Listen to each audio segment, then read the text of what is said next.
Toastmaster Fatima Al Attar with her topic, The Missing Piece. The Missing Piece, Toastmaster Fatima Al Attar.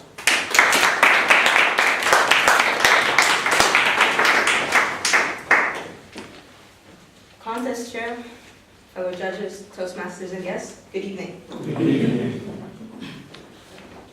I learned a lot tonight sitting in that chair over there, going through the international speeches. I learned about how to be true to yourself.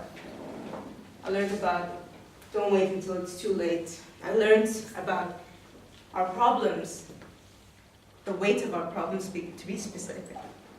I learned about what a good mentor time is. But honestly,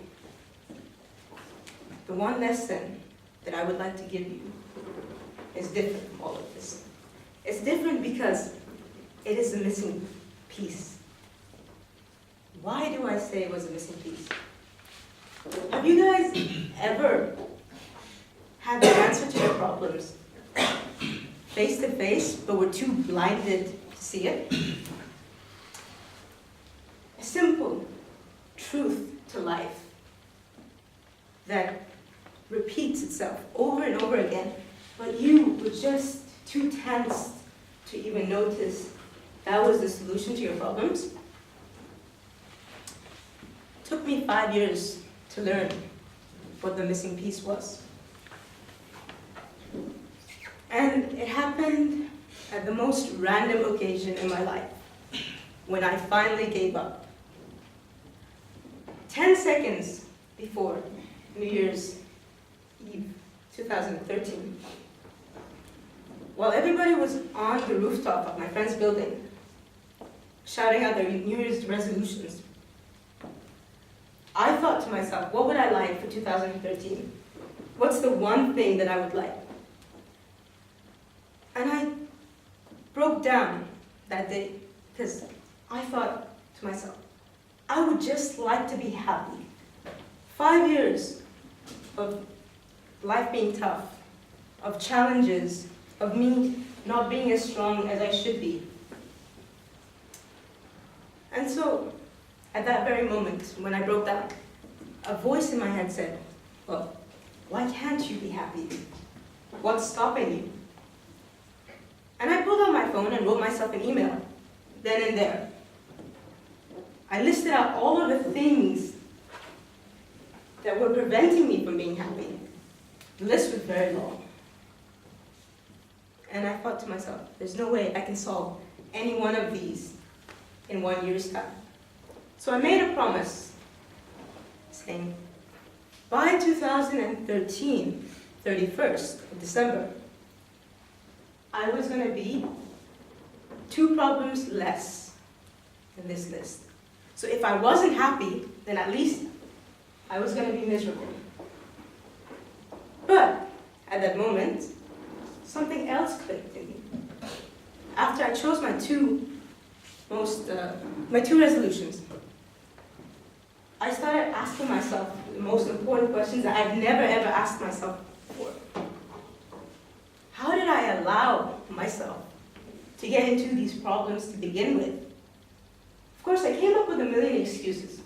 We as humans, we're functioned to do that. But I realized it could be summed up into one thing.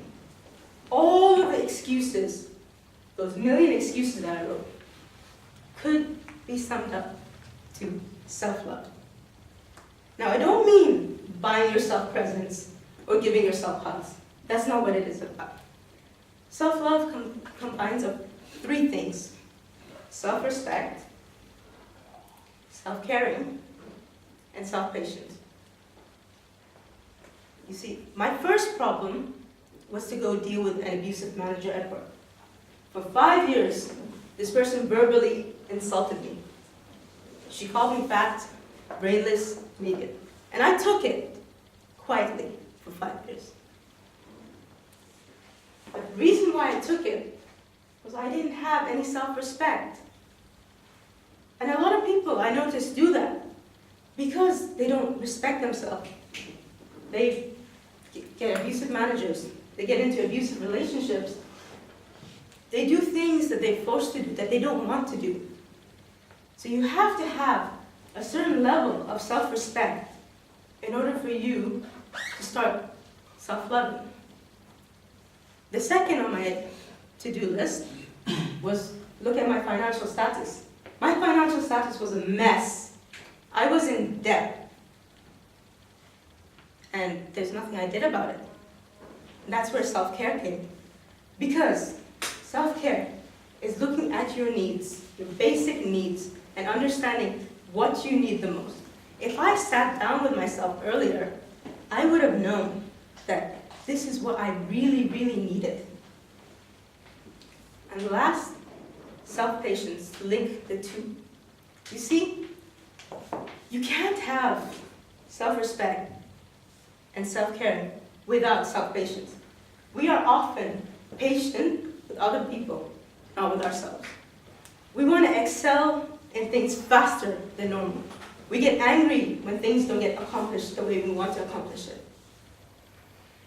That's why it's a key element to self-love. Ask yourself these questions.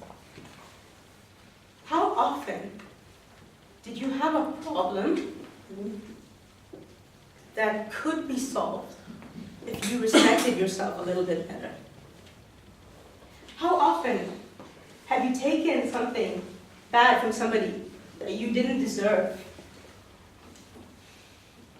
How often have you ignored your needs?